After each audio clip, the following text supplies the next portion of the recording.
The Rape of the Lock, Canto 1 by Alexander Pope. 1. Background of the poem. The Rape of the Lock is a mock epic poem written by Alexander Pope. It was inspired by a real life incident where a man cut off a lock of a lady's hair, causing social tension. Pope humorously turns this trivial event into a grand epic, using classical style to satirize aristocratic vanity. 2. Opening invocation.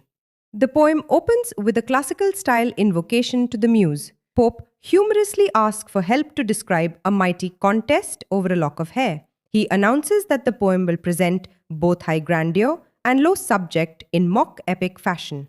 3. Introduction of Belinda.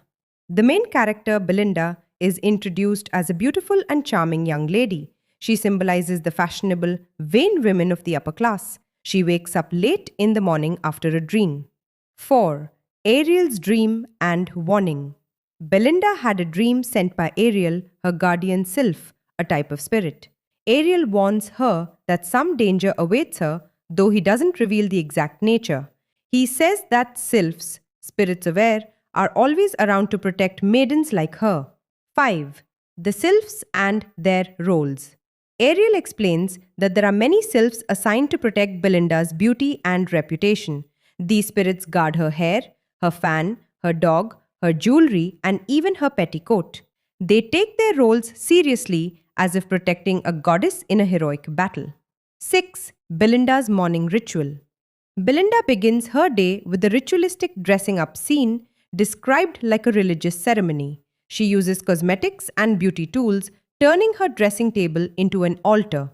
Pope mocks the way women treat beauty as sacred. 7. Satirical tone. Pope uses epic language to describe silly things like makeup and fashion. He mocks the superficial concerns of the aristocracy, especially women like Belinda. Conclusion. Canto 1 introduces the poem's humorous tone, light conflict, and central character. Pope combines classical epic style with a trivial modern event, setting the stage for a witty and elegant satire of 18th century high society. The Rape of the Lock, Canto 2 by Alexander Pope. Belinda's journey on the Thames. The canto opens with Belinda sailing down the River Thames in a beautiful boat, surrounded by fashionable society. She looks like a goddess, admired by all around her. Her beauty and charm are described in exaggerated, epic style. Her admirers. Many noblemen are present, but the most important is the Baron, who is secretly plotting to steal a lock of Belinda's hair. Belinda is unaware of his intentions and enjoys the admiration she receives. Epic style description. Pope continues using mock heroic language, comparing Belinda's beauty to sunlight, stars, and divine power. Even her lock of hair is described as glowing and sacred, making it the center of attention. The Baron's secret desire. The Baron is deeply obsessed with cutting a lock of Belinda's hair.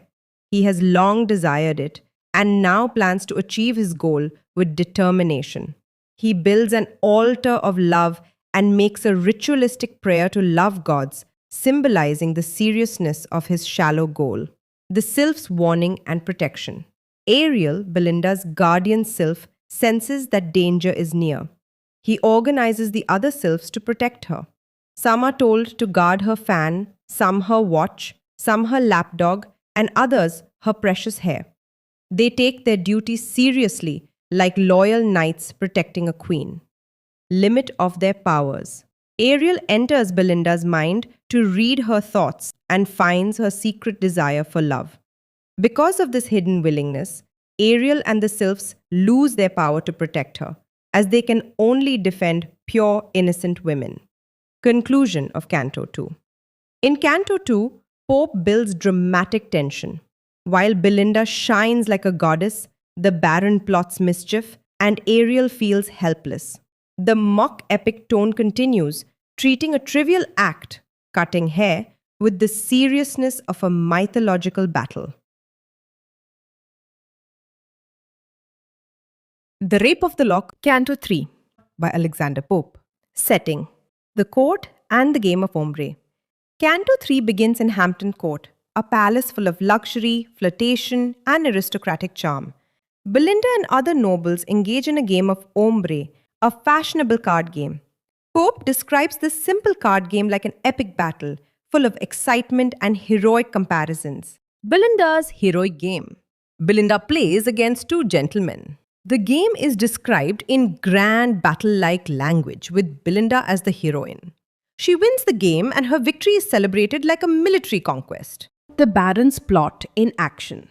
While everyone is focused on a game, the Baron prepares to execute his plan, cutting off one of Belinda's beautiful locks of hair.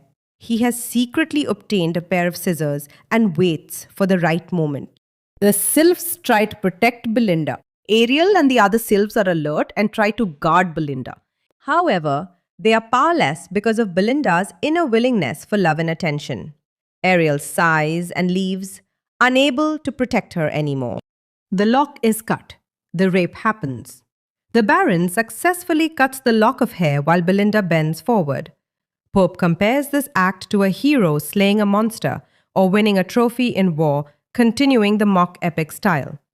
The rape in the title refers to this act, not physical assault, but the theft of the lock.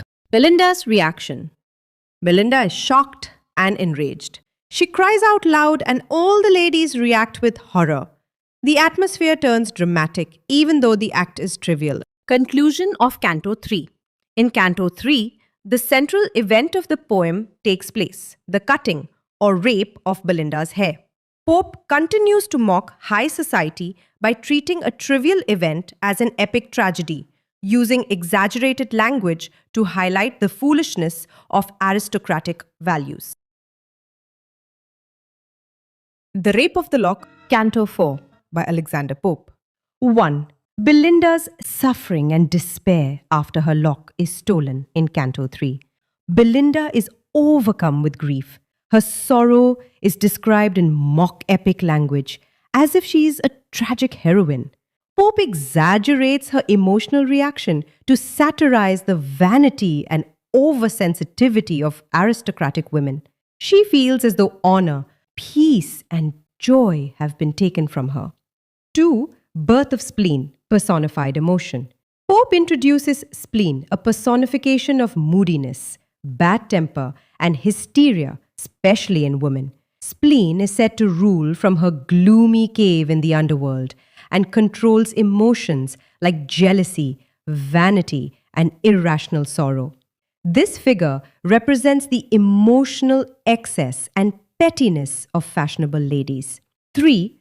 Spleen sends spirits. Spleen sends 2 spirits, ill nature, who spreads bitterness and anger, affectation, who causes people to behave in an artificial or exaggerated way. These spirits influence Belinda's behavior and add to the drama of the moment. Belinda's complaint. Belinda delivers a dramatic speech, full of exaggerated sorrow and anger. She asks why such a thing happened to her. Was it her beauty, her pride, or fate? She complains that men can betray women's trust so easily, and reputation, once lost, can never be regained. 5. Thalestris's outburst. Thalestris, a friend of Belinda, supports her and encourages her anger and revenge. She delivers a fierce, almost heroic speech, urging Belinda not to forgive the Baron. Her speech is full of emotion and exaggeration, just like Belinda's. 6. Sir Plume's response. Thalestris sends Sir Plume, a silly fop, to demand the lock back from the Baron. Sir Plume speaks awkwardly and foolishly, showing the lack of seriousness in this so-called heroic moment. The Baron refuses to return the lock. Conclusion of Canto 4. This canto shows the emotional chaos after the lock is cut. Pope uses satire to mock how the upper class overreacts to small matters and treats vanity as honor. Emotions like grief, pride, and anger are shown in an exaggerated, comic way. The Rape of the Lock, Canto 5 by Alexander Pope. Belinda prepares for action. The canto opens with Belinda recovering her confidence. She no longer grieves silently. Instead, she decides to confront the Baron. Her tone shifts from sadness to courage, like a true epic heroine. Belinda challenges the Baron. Belinda bravely accuses the Baron of dishonoring her by stealing her lock of hair. She argues that a woman's honor and reputation are more valuable than any physical beauty. This moment mirrors the epic battle speeches of ancient heroes. Symbolic fight with snuff and hairpins. A mock epic battle scene unfolds between Belinda and the Baron. Belinda throws snuff, powdered tobacco, into the Baron's nose. She uses her fan and hairpins as weapons, fighting like a warrior. The Baron is symbolically defeated, though the lock is not returned. The fate of the lock. A strange event follows. The lock of hair is nowhere to be found. Everyone searches for it, but it has vanished mysteriously. Pope then declares that the lock has ascended to the heavens, where it will become a star shining forever. Final satirical message.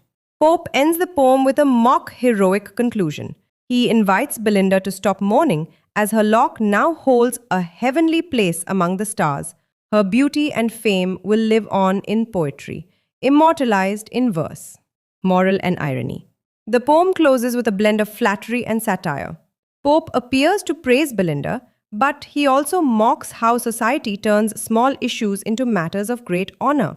He gently criticizes the vanity and superficial values of 18th century aristocrats. Conclusion of Canto 5. The final canto wraps up the poem with a mock heroic battle and a humorous yet magical resolution. Pope cleverly transforms a trivial social incident into a light-hearted epic, showing how pride, beauty, and reputation were treated with comic seriousness in his time.